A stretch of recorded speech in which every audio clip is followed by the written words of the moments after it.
Bonjour et bienvenue. Je suis ravie de vous retrouver dans Matin Bonheur et vous suivez Instant Vérité.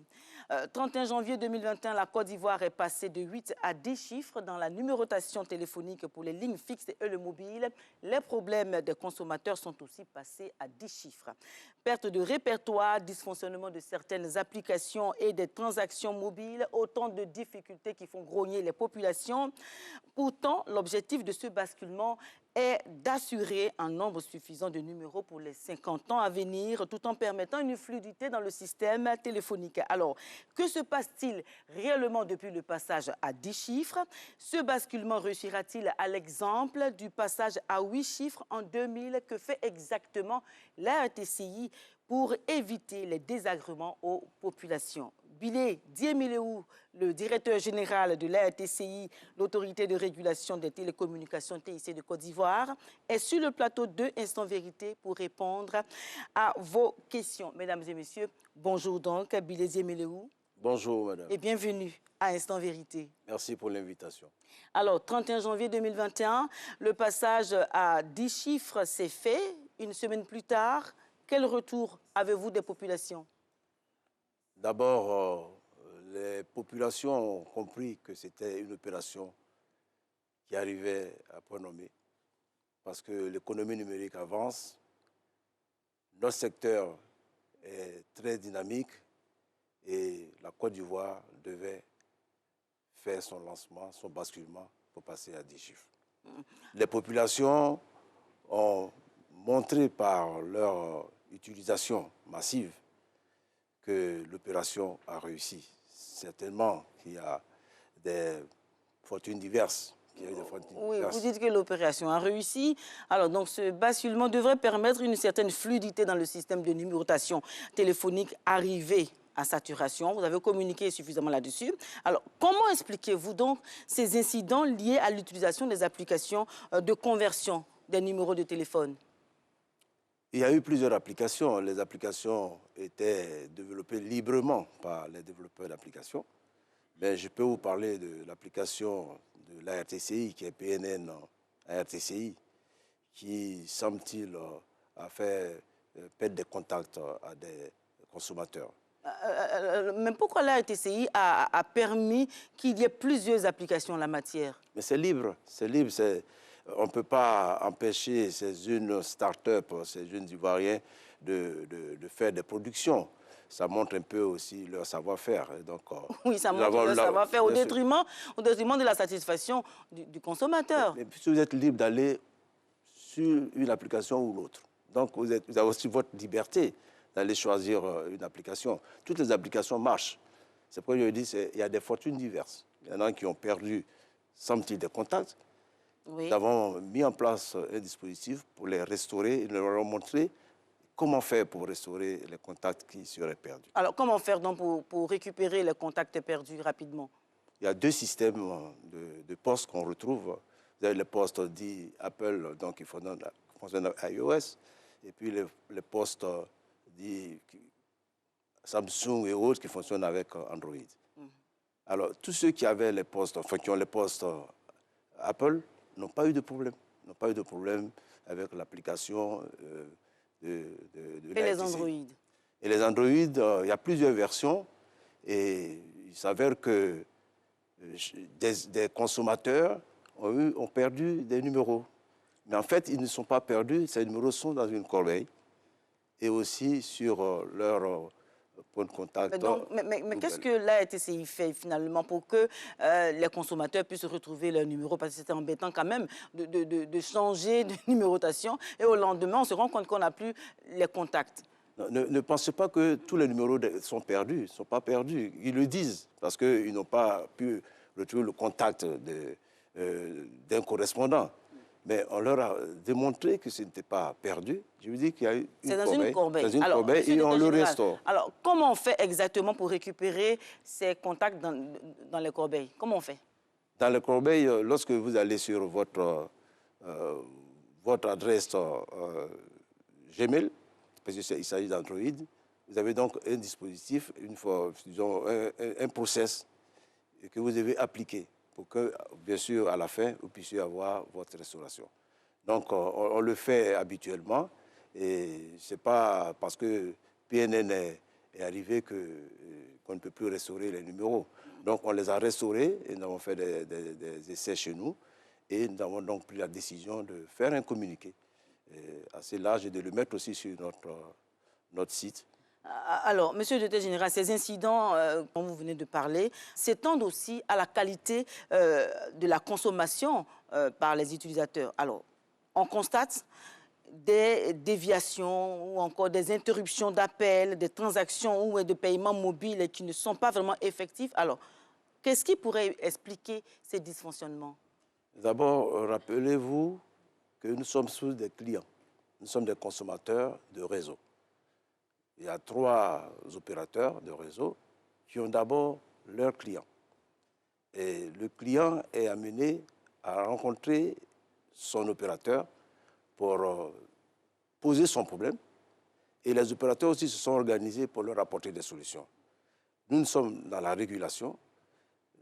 Prenant en compte la dimension des consommateurs, nous faisons mains et pieds, nous rappelons aux opérateurs de ne pas perdre de vue que le consommateur est au centre même du business. Donc, ils font tout pour qu'ils soient accompagnés. Mais ils font tout, Monsieur le Directeur général, mais ça dure, ça fait une semaine. Ça fait déjà une semaine qu'on a basculé à 10 chiffres. Alors, quand on constate qu'il y a des déviations ou encore des interruptions d'appels ou des transactions financières, via mobile qui ne passe pas, vous comprenez peut-être le malaise des populations. Vous savez, tout problème se règle avec... vous pensez que ça fait une semaine, non, ça se règle. Est-ce que vous êtes sûr qu'aujourd'hui, plusieurs clients sont dans cette situation? Les problèmes peuvent être posés, mais on est là pour les résoudre. Et nous accompagnons les opérateurs de ce que tout soit fait. Ce n'est pas la première fois qu'on fait un basculement, même pas en Côte d'Ivoire seulement, mais dans le monde. Et il y a toujours des dispositions qu'on prend, bien sûr, pour qu'il y ait moins de désagréments. Il peut arriver qu'il y ait des désagréments. Alors, les Ivoiriens pensent que ça fait 10 millions de numéros, peut-être plusieurs millions... 10 milliards. 10 milliards, voilà. 10 milliards de numéros sont disponibles avec le nouveau plan d'exploitation mobile. C'est vrai, mais ce que disent les Ivoiriens, c'est que la RTCI a plutôt privilégié ou encore a mis l'accent sur l'accroissement du nombre des abonnés et a laissé de côté la qualité du service. Ah non, vous savez, madame, lorsque nous devions lancer cette opération, nous avons contrôlé la qualité du service. Nous avons fait des visites inopinées sur des réseaux pour nous rendre compte de l'état de ce réseau avant basculement. Et pendant le basculement, nous avons observé la mise en place, donc la mise en service, parce que quand vous faites le basculement, il y a une étape de mise en service. Nous avons vu que toutes ces étapes ont été faites pendant que nous étions en contrôle et la qualité était encore bonne. Et puis à la fin, nous avons aussi vérifié que la qualité était bonne. Donc, la qualité de service, je ne pense pas qu'elle soit touchée. Ce dont nous parlons ce matin, il s'agit du fait que les consommateurs disent qu'il y a des interruptions d'appels, qu'il y a des déviations d'appels, des SMS qui n'arrivent pas à temps. C'est vrai, ces problèmes-là, on les rencontrait avant le passage à 10 chiffres, mais maintenant, c'est devenu plus grave. Ça fait une semaine et ils sont vraiment dans l'embarras. Voilà. Je ne pense pas, je ne suis pas sûr. On est passé à 10 chiffres, non, mais la qualité du service n'a pas accompagné. Vous n'avez aucune preuve. Vous dites que les consommateurs disent. C'est aussi facile que ça. Mais ce sont les consommateurs. Ah non, je ne pense pas que ce soit comme ça qu'il fallait le dire. Non, le consommateur, on dit le client est roi. Donc, oui, justement. Le client est roi, mais donc quand il parle, quand il évoque une difficulté, ben, nous qui sommes dans cet écosystème pour faire avancer, je parlais du consommateur, je parlais de l'opérateur, de l'État et de nous-mêmes. Mais nous faisons tout pour que... Parce que plus vous perdez, plus il y a des désagréments, mais votre business ne marche plus. Donc, notre objectif, c'est de tout faire pour que tous les consommateurs soient dans un écosystème parfait. Mais comprenez aussi que lorsque vous faites un basculement, pour nous, le basculement a réussi. C'était ça le premier objectif. À l'usage, c'est ce qu'on appelle la qualité d'expérience, il peut y avoir des éléments divers. Mais est-ce que les entreprises de téléphonie payent des pénalités pour ces dysfonctionnements causés du fait du basculement? D'habitude, lorsque nous avons notre fonctionnement avec les opérateurs, selon notre décret, nos lois, et puis nos textes qui nous encadrent, chaque 6 mois, nous faisons un contrôle de la qualité de l'eau, nous faisons un audit. Et puis, de façon inopinée, ça peut se faire 8 fois, 10 fois dans l'année, de façon inopinée, nous contrôlons la qualité du service. Et lorsqu'il y a un dysfonctionnement constant, lorsque nous constatons qu'il y a, un mauvais fonctionnement, pendant la phase d'audit, nous relevons ces défauts parce qu'il y a quand même un cahier des charges qui nous lie aux opérateurs. Bien sûr, ils payent des pénalités. Qu'est-ce que vous allez me dire d'autre? Pourquoi je ne donne pas aux consommateurs? À combien cela se lève-t-il? Ah non, sur ce plateau, vous l'avez su, il y a eu déjà des opérateurs qui ont eu 4 milliards de pénalités, il y en a qui en ont eu 3, mais ça varie. C'est selon les difficultés enregistrées, les problèmes. Voilà. Ceux qui ne respectent pas, bien sûr, notre cahier des charges. Nous avons interrogé des Ivoiriens qui disent, avec toutes ces difficultés qu'il y a et tout cela, le réseau téléphonique, l'Internet, tout cela sont fortement perturbés. Alors, les Ivoiriens se demandent pourquoi on est passé finalement à 10 chiffres. Vous voulez rester à 8 chiffres? Je ne pense pas que la Côte d'Ivoire mérite cela. Voilà. On vous parle... D'abord, nous étions à saturation. À un moment donné, vous n'arrivez même plus à avoir un numéro, disons, à avoir votre cellulaire parce qu'il n'y a plus de numéro. C'était l'une des raisons principales. Mais ensuite, le futur nous appelle. On vous parle aujourd'hui des objets connectés. Vous avez entendu parler de la 5G qui arrive. Mais alors, vous voulez que la Côte d'Ivoire attende? La 5G est programmée pour nous, à la RTCI, donc en Côte d'Ivoire, pour 2023. 2023, c'est demain. Il fallait bien que nous prenions les dispositions bien avant. Et nous avions au début un pack de 100 millions de numéros. Et vous voyez ce que nous cherchons, puisque c'est des objets qui vont être connectés, nous allons à 10 milliards de numéros. C'est une nécessité. C'est même pas, je vais même dire que ça devient un impératif pour nous. C'est un impératif, parce mais cette question reste posée, d'autant plus que les deux systèmes de numérotation demeurent. Voilà. Alors, on constate qu'on communique en composant aussi les 8 chiffres.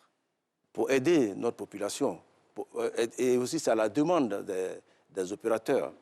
Voilà. On a donné juste un mois, ça finit le 28 février. Et donc, vous pouvez appeler aujourd'hui à 10 chiffres. Si vous vous êtes trompé et que vous avez composé votre numéro à 8 chiffres, votre appel va aboutir. Mais dans un mois, ça ne sera plus possible. Bien sûr. Alors, ce schéma de numérotation est prévu pour s'étendre sur les 50 années à venir, c'est ce que vous avez dit. Tout à fait. Alors, mais en 2000, au basculement à 8 chiffres, la RTCI, ce sont les informations que nous avons recueillies sur votre site Internet, vous avez dit que ce passage allait s'étendre sur 50 ans. Alors, nous sommes aujourd'hui, 21 ans plus tard, on bascule déjà à 10 chiffres. Alors, qu'est-ce qui prouve que 20 ans après, il n'y aura pas un nouveau basculement? Madame, l'économie numérique se développe. Nous fonctionnons... Qu'est-ce qui s'est passé pour que 20 ans plus tard, même pas 50 ans, même pas 25 ans, qu'on ait déjà un nouveau basculement? Qu'est-ce qui s'est passé? L'engouement du téléphone. L'engouement. Rappelez-vous, vous étiez beaucoup plus dans le réseau fixe. Mais lorsque nous sommes arrivés au niveau des mobiles, il y a eu un boom. C'était de façon exponentielle que les usagers se sont rués sur ces bijoux. Mais c'est normal que... On n'atteint même pas le terme. Non, 21 ans après, que déjà on passe ça a été bien dimensionné, 21 ans après. Mais voilà que cette fois-ci, on ne reste pas à 100 millions, nous allons à 10 milliards. Oui, à 10 voilà. milliards, mais est-ce qu'il y a une bonne planification du système de numérotation en Côte d'Ivoire, vraiment? Bien sûr, il y a une bonne planification. Nous sommes des experts du domaine, ou alors on ne serait pas là-bas. Alors, ce basculement concerne plus de 56 millions de numéros mobiles. Voilà, plus de 50 millions, des milliards. Alors, qui paye pour le basculement?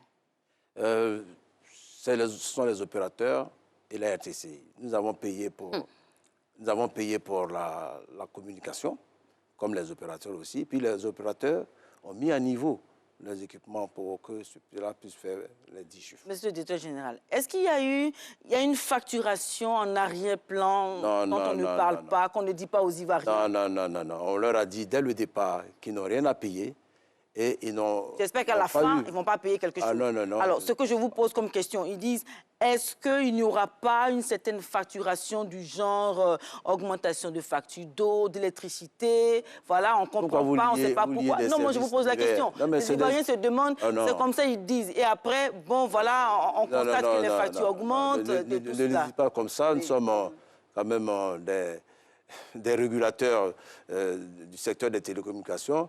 Je ne vois pas pourquoi ce business-là va encore influer vos factures d'eau, d'électricité. Il n'y aura pas d'augmentation. En tout cas, dans le numéro de télécom, nous n'avons pas prévu d'augmentation. Mais tout dépend aussi de l'offre, des offres qui sont faites aux consommateurs. Voilà, mais je vous dis que l'opération a coûté 0 franc aux consommateurs. 0 franc. 0 franc et l'opération va continuer à coûter 0 franc. À coûter 0 franc, mais si, avec l'arrivée de la 5G, il y a d'autres services qui naissent, voilà, qui naissent, mais vous savez, vous allez où votre poche peut vous envoyer. Donc, si vous allez prendre un service où vous pouvez contrôler la poubelle qui est devant votre maison sans vous déplacer, il y a un gain de temps. Mais aussi, certainement que l'opérateur vous dira, le fait que vous ne vous déplacez plus, bon, vous avez peut-être quelque chose à payer, parce que c'est une offre. C'est une offre. Ce n'est pas que la voix. Il y a la data qui va être développée. Et, voilà. Alors, actualité oblige. On va revenir sur cette question qui a été beaucoup débattue, la question des bonus donnés par les opérateurs de téléphonie mobile. Alors, pourquoi la RTCI a exigé, permettez la question, la RTCI a exigé la limitation des bonus à 100% au lieu de 200 ou 300 qui arrange bien les populations? Alors, je vais vous dire juste deux choses. La RTCI est le régulateur du secteur des télécommunications TIC en Côte d'Ivoire.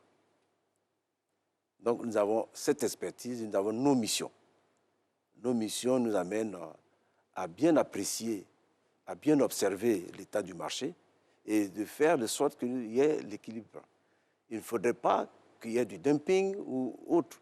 Donc, nous faisons notre analyse du marché et nous avons vu qu'effectivement, que les bonus dont vous parlez n'étaient pas réellement des bonus. C'était des compétitions tous azimuts qui n'avaient pas le droit d'exister parce que ça détruisait le marché. Alors, on leur a dit de continuer le bonus, on n'a pas supprimé le bonus.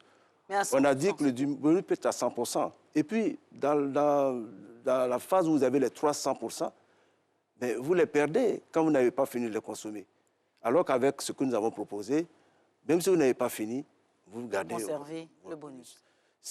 Vous avez vu que tous les opérateurs l'ont appliqué. Mais dans la première phase où il y avait les 300% de bonus et autres, il n'y avait plus d'investissement parce qu'il n'y avait plus de revenus. Voilà, les opérateurs ne faisaient pas réellement la bonne affaire. C'est d'être présents sur le marché et ils ont compris. D'ailleurs, il y a un des opérateurs qui a commencé à appliquer depuis longtemps. Les deux autres ont compris, il fallait le faire. D'accord. Alors, Billy Diémiléou, merci d'être venu donc à Instant Vérité pour apporter ces éclairages aux Ivoiriens sur les défis liés au passage de la numérotation à 10 chiffres. Alors, vous êtes donc le directeur général de la RTCI. La RTCI, c'est l'autorité de régulation des télécommunications TIC de Côte d'Ivoire. Mesdames et messieurs, c'est donc la fin de Instant Vérité. Merci de nous avoir suivis dans Matin Bonheur. Et maintenant, c'est la pub.